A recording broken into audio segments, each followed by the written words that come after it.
पुण्याच्या इंदापुरातील भिगवणमध्ये 21 वर्षीय तरुणीचे या ठिकाणी अपहरण झाल्याची धक्कादायक घटना घडली होती।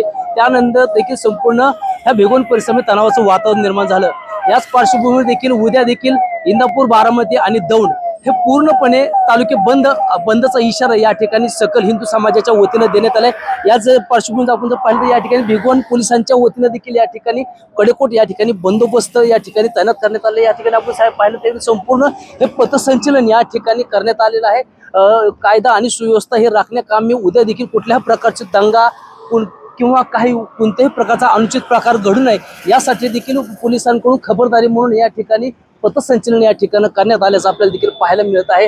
उद्या देखील इंदापूर, बारामती, दौंड हे जरी बंद असले तरी भिगवणमध्ये देखील कडेकोट पण या ठिकाणी बंदोबस्त देखील पोलिसांचा तैनात करण्यात आल्याचं या ठिकाणी आपल्याला देखील पाहायला मिळत आहे। आपण जर एकंदरीत पाहिलं तर संपूर्ण हा जो बंदोबस्त आहे एकदम कडेकोट बंदोबस्त या ठिकाणी पोलिसांकडून पुणे ग्रामीण पोलिसांकडून देखील संपूर्ण या जिल्ह्यांमध्ये देखील करण्यात आल्याचं आपल्याला या ठिकाणी पाहायला मिळत आहे। सुंदर कुसाळकर, LS मराठी, इंदापूर।